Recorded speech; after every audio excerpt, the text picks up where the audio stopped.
தமிழக அரசு, மாண்புமிகு முதல்வர் திரு ஜோசப் விஜய் அவர்களே, உங்கள்ட்ட மிக தாழ்மையோட கேட்டுக்கிறேன். தமிழ்நாட்டு மக்கள் அத்தனை பேருக்கும் நீங்க தான் பொறுப்பு. Hello viewers, life style Tamil YouTube சேனலுக்கு உங்க எல்லாரையும் வரவேற்கிறதுல ரொம்ப மகிழ்ச்சி.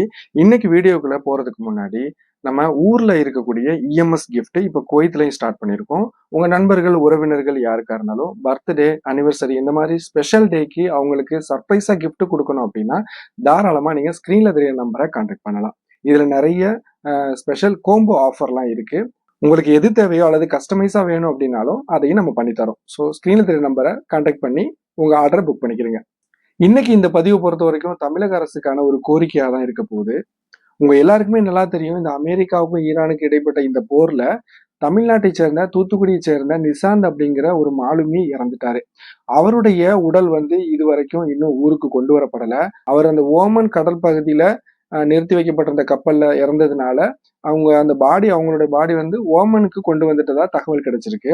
ஆனா ஓமன்ல இருந்து ஊருக்கு கொண்டு போறதுக்கு இன்னும் காலதாமதம் ஆகலாம் அப்படின்ற மாதிரிதான் தகவல்கள் தெரிய வருது. ஆனா இன்ன வரைக்கும் அவருடைய பாடி ஊருக்கு போய் சேரல. எப்ப போய் சேர போகுது அப்படின்றது தெரியல. ஆனா இந்த மாதிரி வெளிநாட்டுல வேலைக்கு ஒரு இடத்துல சில தவறிட்டவங்களும் சரி, இறந்துட்டவங்களும் சரி, அவங்கள கொண்டு போகக்கூடிய இங்க குவைத்தை பொறுத்த வரைக்கும் கூட இங்க நிறைய அமைப்புகள், இந்த சமூக ஆர்வலர்கள்லாம் துரிதமா செயல்பட்டு ரொம்ப குயிக்காவே பண்ணி அனுப்பிடுறாங்க. ஆனா இன்னும் பல நாடுகள்ல இந்த ஒரு அவல நிலை இருந்துகிட்டு தான் இருக்கு. அதை விட இது இந்த போர் நேரத்துல நடந்தது. ஒரு கப்பலினுடைய மாலுமியா இருந்தவர், அது எப்படி அந்த கப்பலுடைய அந்த நிறுவனங்களும் சரி, அங்க போர் பதட்டங்கள் என்ன இருந்தாலும் இப்போ ஓமனுக்கு வந்துருச்சு அப்படின்னா அதுக்குண்டான உடனடி நடவடிக்கைகளை எடுத்து உடம்ப ஊருக்கு அனுப்புறதுக்கு தான் அதுக்குண்டான முயற்சிகளை அரசாங்கமே முன்வந்து செய்யணும். அங்க உள்ள இந்திய தூதரகம் அது என்ன ஏதுன்னு பார்த்து உடனே ஊருக்கு அரசுக்கு தகவல் கொடுத்து அது என்ன ஏதுன்னு பார்த்து உடனடியா ஊருக்கு கொண்டு வர்றதுக்கு முயற்சி செய்யணும். இந்த இடத்துல அவர் தமிழ்நாட்டை சேர்ந்தவர் அப்படின்றதுனால புதிதாக பொறுப்பேற்றிருக்கக்கூடிய திரு ஜோசப் விஜய் அவர்களுடைய இந்த அரசாங்கம் இந்த வெளிநாடு வாழ் தமிழர்கள் நலச்சங்கத்துக்கு தனியாக ஒரு அமைச்சரை நிர்ணயிச்சிருக்காங்க. தென்னரசு அப்படிங்கிற ஒரு அமைச்சரை தனியாக இந்த வெளிநாடு வாழ் தமிழர்கள் நல அமைச்சகத்துக்கு போட்டிருக்காங்க. ஏற்கனவே ஒரு அமைச்சர் 2 டிபார்ட்மெண்ட்டை பார்த்தாரு. இப்போ நமக்கான ஒரு டிபார்ட்மெண்ட்டை ஒரு அமைச்சர் போட்டிருக்காங்க. ஆனா இன்ன வரைக்கும் அவர் என்ன பண்ணிட்டு இருக்காருன்னு தெரியல.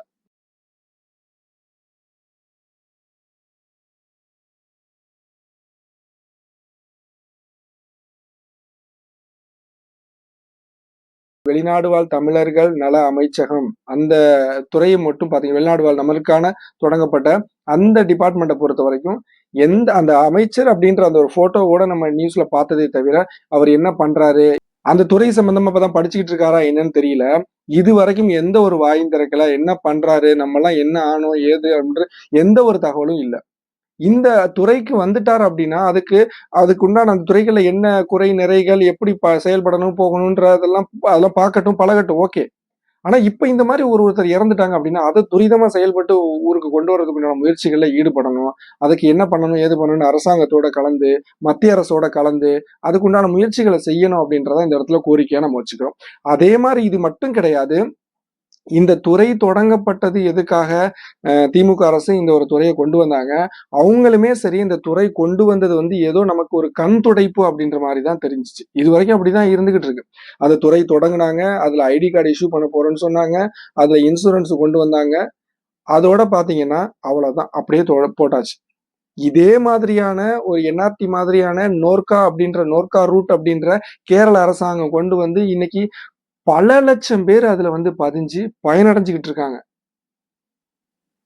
அந்த நோர்காவுல மலையாளி ஒருத்தருக்கு கூட நான் இப்போ ஒரு கார்டு கூட அப்ளை பண்ணி 2-3 நாள் தான், கார்டுல இருந்து இன்சூரன்ஸ்ல இருந்து எல்லாம் டக்குன்னு அப்ரூவல் ஆகி நான் அப்ளை பண்ணி கொடுத்துருக்கேன். பக்காவா இருக்கு. அதை கிளைம் பண்றதுக்கு ரொம்ப எளிமையா என்ன பண்ணிருக்காங்கன்னா, அந்த முகப்பு பக்கத்திலேயே அந்த கிளைமுக்கு உண்டான ரெக்வஸ்ட் அப்படி அதுல அந்த ஆப்ஷன் வச்சிருக்காங்க. அந்த டாக்குமெண்ட் என்ன தேவையோ அதெல்லாம் ஃபார்ம் ஃபில் பண்ணி அப்படியே சப்மிட் பண்ணா போதும். ஆனா நம்மளுடைய துறையை பொறுத்த வரைக்கும் பாத்தீங்கன்னா, இன்னமும் அதுக்கு உண்டான அந்த கிளைம்ஸ் ரிப்போர்ட் நான் ஒருத்தங்களுக்கு பண்ணி கொடுத்தேன். அதுக்கு போனாக்க என்ன சொன்னாங்கன்னா, ஏகப்பட்ட டீட்டெயில்ஸ் அந்த பேப்பர்ஸ் எல்லாமே நீங்க மேனுவலா எனக்கு அந்த பேப்பர்ஸ் எல்லாம் ரெடி பண்ணி உங்களுக்கு கொரியர்ல அனுப்புங்க அப்படின்ற மாதிரி சொல்றாங்க. அப்படி அனுப்பியுமே அது எந்த ஒரு ஆக்ஷன் எடுக்கல அப்படின்றது அது வேற விஷயம். அதை விட்டுருங்க. இப்படி இருக்கும்போது இந்த துறையில என்ன குறைகள் இருக்கு, என்ன நிறைகள் இருக்கு, இதெல்லாம் பார்த்து சரி பண்றதுக்கு உண்டான முயற்சியில அமைச்சர் தென்னரசு அவர்கள் ஈடுபடணும். அது என்ன ஏதுன்றத பார்க்கணும். பழைய திமுக அரசு என்ன மாதிரி அத அப்படியே கிடப்புல போட்டாங்களோ, அப்படி போட்றாம, இந்த ஒரு அரசாவது அதற்குண்டான என்னென்ன பண்ணணும், நமக்கு என்னென்ன தேவை அப்படின்றத அவங்க வந்து பார்த்து கேட்டு நம்மள்ட்ட அதுக்குண்டான விஷயங்கள செய்யணும் அப்படின்றது தான் இந்த ஒரு மிகப்பெரிய ஒரு கோரிக்கை ரெக்வெஸ்ட்டா நான் வச்சுக்கிறேன். அதே மாரி இந்த துறையில பொறுத்தவரைக்கும் நெறைய குறை நிறைகள் இருக்கு. ஏன்னா நம்ம அந்த கார்டு, போக்குவரத்து இன்சூரன்ஸ்லாம் அப்ளை பண்ணி குடுத்தோம், மக்களுக்கு செஞ்சு குடுத்தோம் அப்படின்றதுனால அதுல நமக்கு நெறைய தெரியும். அதனால இந்த துறைகள வந்து ஒவ்வொரு நாட்டுல இருக்கக்கூடிய அந்த அமைப்புகளையும் சரி, இயக்கங்கள உங்களோட இதுல சேர்த்துக்கிட்டு, அங்க உள்ள இல்ல உங்களுடைய டிவிகேவோட சேர்ந்த உறுப்பினர்கள் அது ஒவ்வொரு நாட்டிலயும் இருக்காங்க அப்படின்னா, அவங்கள கான்டாக்ட் பண்ணி, அவங்க மூலமாவது அல்லது இந்த துறைக்காக வேண்டி பார்த்தீங்கன்னா, இந்த வெளிநாடு வாழ் தமிழர்கள் நல அமைச்சகம் சார்பாக ஒவ்வொரு நாட்டிலயும் அட்லீஸ்ட் ஒரு 2 உறுப்பினர்கள போடுங்க. அங்க வேலை பார்க்கக்கூடிய நபர்கள எக்ஸ்ட்ரா ஒரு இது இது ஒரு பதவின்ற மாரியாவது, இது ஒரு பொறுப்புன்ற மாதிரியாவது அவங்களுக்கு குடுத்து, அந்தந்த நாடுகள்ல அத செயல்படுத்துறதுக்கு முயற்சி பண்ணுங்க. ஏன்னா, நாங்கலாம் இப்ப இந்த ஐடி அப்ளை பண்ணோம். இதுக்கு உண்டான அந்த ஐடி அப்ளை பண்றதுக்கும் சரி, இன்சூரன்ஸ் போடுறதுக்கு உண்டான தொகைகள் பார்த்தீங்கன்னா, ரொம்ப சொற்பமான தொகைகள் தான். வெளிநாட்டுல வேலை பார்க்கிறவங்க இது பெரிய தொகை கிடையாதே. வருஷத்துக்கு ஒரு தடவ தானே, 3 வருஷத்துக்கு ஒரு தடவ தானே பண்ணிட்டு போவோம் அப்படின்னு சொல்லிட்டு விட்டுர்றாங்க. ஆனா பண்ணுன காசு இன்னைக்கு அப்படியே போச்சு. அதுக்கப்புறம் அத ரினியூவல் பண்றதுக்கு என்ன பண்ணலாம்? ரினியூவல் பண்றதுக்கு எப்படி ரினியூவல் பண்றதுக்கு உண்டான எந்த ஒரு நடைமுறையும் இல்ல. யாருக்கும் பண்றதுக்கு அது எப்படின்னு தெரியல. ஆனா அது ரினியூவல் பண்றதுக்கு உண்டான ஆப்ஷன்ஸ் ரொம்ப நாள் வராம இருந்துச்சு. இப்பதான் நம்ம அந்த வெப்சைட்ட போய் ஓப்பன் பண்ணி பார்த்தோம்னா, ரினியூவல் பண்றதுக்கு உண்டான ஆப்ஷன்ஸ் வரல. ஆனா ரினியூவல் பண்றது 1 மாசத்துக்கு எக்ஸ்பயர் ஆகுறதுக்கு 1 மாசத்துக்கு முன்னாடியே ரினியூவல் பண்ணணும் அப்படின்றது மட்டும் வந்து அப்படியே அலர்ட் மாரி நிக்குது. சரி ரினியூவல் பண்றதுக்கு விட்டுட்டாங்க. அந்த அந்த காலத்துக்குள்ள ரினியூவல் பண்ணாம விட்டுட்டாங்க.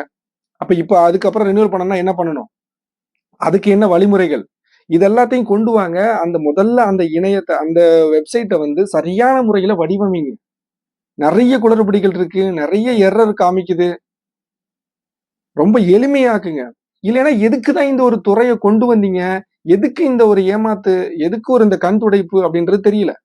சரி அவங்க தான் அப்படி தப்பு பண்ணிட்டாங்கன்னா, நீங்களா அந்த துறைக்கு தனியா ஒரு அமைச்சர் போட்டீங்க அப்படின்னா, அத நீங்க செயல்படுங்க. இவ்வளவு நாள் வரைக்கும் என்னதான் பண்ணிக்கிட்டு இருக்கீங்க? மத்த அமைச்சர்லாம் வந்து அந்தந்த துறைகள்ல என்னென்ன இருக்கு, போகுதுன்னு பார்த்துட்டு கொண்டுட்டு இருக்காங்க. நீங்க அட்லீஸ்ட் அந்த ஒவ்வொரு நாடுகளையும் ஒரு குரூப்பாவது ஃபார்ம் பண்ணுங்க ஃபர்ஸ்ட்டு. தமிழக அரசே, மாண்புமிகு முதல்வர் திரு ஜோசப் விஜய் அவர்களே, உங்கள்ட்ட மிக தாழ்மையோட கேட்டுக்கிறேன். தமிழ்நாட்டு மக்கள் அத்தனை பேருக்கும் நீங்க தான் பொறுப்பு. அதே மாரி தமிழ்நாட்டை விட்டு வெளிய வந்திருக்கக்கூடிய, நம்ம சொந்த நாட்டை விட்டு வெளிநாடுகளுக்கு வேலை தேடி வந்திருக்கக்கூடிய எங்களுக்கும் நீங்க தான் பொறுப்பு. ஸோ எங்களுக்கான விஷயங்களையும் எங்கள பத்தியும் கொஞ்சம் யோசிங்க அப்படின்றது தான் இந்த இடத்துல சொல்லிக்கிறேன். அதே மாரி உங்களுடைய தேர்தல் அறிக்கையிலயும் வெளிநாடு வாழ் தமிழர்கள் நலம், வெளிநாடுவார்கள் தமிழர்கள் நலன் குறித்து அந்த அளவுக்கு நீங்க ஒண்ணும் பெருசா சொன்ன மாதிரி தெரியல. நான் பார்த்தேன். அது ஒண்ணும் ஏதோ ஏற்கனவே உள்ளத சொன்ன மாரி தான் இருந்துச்சு. அது போக நீங்க வந்து இதுல ஓய்வூதியம் எப்படி கேரளா அரசு கொண்டு வந்திருக்காங்களோ, அதை பார்த்து அப்படியே காப்பி அடிச்சு கூட நீங்க கொண்டு வரலாம். இன்னொரு விஷயம் இந்த இன்சூரன்ஸ் அப்படின்றது வெளிநாட்டுல இருக்கவங்க, அவங்களுக்கு மட்டும் தான் அந்த ஆக்சிடென்ட் ஆயிட்டாலோ, நோய்வாய்ப்பட்டாலோ அந்த 13 வியாதிகள் மட்டும் தான் அதுல வச்சிருக்கீங்க. மற்ற வியாதிகள்லாம் சாதாரணமா, எளிமையா ஒவ்வொருத்தருக்கும் சர்க்கரைன்றது ரொம்ப ஒரு பெரிய பிரச்சனையா இருந்திருக்கு. அந்த நோய்கள்லாம் அதுல சேர்த்துட்டு ரொம்ப சிம்பிளா ஒரு இடங்கள்லயும் அட்லீஸ்ட் ஒரு குறைவான தொகைக்குள்ள அந்த ட்ரீட்மெண்ட் பார்த்துக்கலாம் அப்படின்ற மாதிரியாவது, இந்த மாரியான நெறைய அந்த நோய்கள் அந்த பட்டியல்ல நெறைய இத கொண்டு வாங்க. அதே மாதிரி இந்த நோய்வாய்ப்பட்டாலும் சரி, இந்த ஆக்சிடென்ட் ஆனாலும் சரி, இந்த வெளிநாட்டுல இருக்கக்கூடிய அவருக்கு மட்டும் தான் அத கிளைம் பண்ண முடியும். ஆனா, கேரள அரசாங்கம் அந்த நோர்க்காவுல வந்து நோர்க்கா கேர் பிளஸ் அப்படின்னு சொல்லிட்டு ஒண்ணு அப்டேட் பண்ணியிருக்காங்க. அது மூலமா இங்க வெளிநாட்டுல இருக்கக்கூடியவங்க, அவங்க குடும்பத்தினர்கள், மனைவி, மக்கள் எல்லாரையும், தாய், தந்தை எல்லாரையும் அதுல வந்து சேர்த்துக்க முடியும். அதுக்குண்டான கூடுதல் தொகைய கட்டி சேர்த்துக்க முடியும். அவங்களுக்கு அதுக்குண்டான சிகிச்சைகள பார்த்துக்க முடியும். முழுமையான சிகிச்சைகள பார்த்துக்க முடியும். இந்த மாரியான விஷயங்கள்லாம் கொஞ்சம் அப்டேட் பண்ணி கொண்டு வந்தீங்க அப்டின்னா, ரொம்ப நல்லா இருக்கும். நீங்க சிறப்பா செயல்படுவீங்க அப்டின்னு நம்புறோம். அந்த நம்பிக்கையோட இருக்கோம். அத இன்னும் கால தாமதப்படுத்தாம, விரைந்து செயல்படுவீங்க அப்டின்ற ஒரு நம்பிக்கையோட இந்த காணொளிய முடிச்சுக்கிறேன். இத பார்க்கக்கூடியவங்களும் சரி, நீங்களும் தொடர்ந்து சமூக வலைதளங்கள்ல இது சம்பந்தமா வெளிநாட்டுல வாழக்கூடிய நம்ம தமிழர்கள் சம்பந்தமாவும் எல்லாரும் பேசுங்க. நம்மலாம் பேசுனா தான், நம்மலாம் எதுவும் கேட்டா தான் கிடைக்கும். ரொம்ப நாளா நம்ம கேட்டு கேட்டு தான் இந்த ஒரு துறை உருவானுச்சு. இந்த ஒரு விஷயங்கள் வந்துச்சு. ஆனா வந்த துறை அப்படியே அமைதியா இருக்கு. ஒரு உப்பு இல்லாம சப்புன்னு போச்சு. இத நாம தான் திரும்ப அத கொண்டு வர்றதுக்கு பேசணும். ஸோ, அதனால உங்களுடைய கருத்துக்கள மறக்காம கமெண்ட் பாக்ஸ்ல தெரியப்படுத்துங்க. சமூக வலைதளங்கள்ல இது சம்மந்தமா பேசுங்க. தமிழக அரசுக்கு எல்லாரும் சேர்ந்து கோரிக்கை வைப்போம். கண்டிப்பா அவங்க பண்ணுவாங்கன்ற நம்பிக்கையோட. மீண்டும் ஒரு நல்ல பதிவில் சந்திப்போம். நன்றி.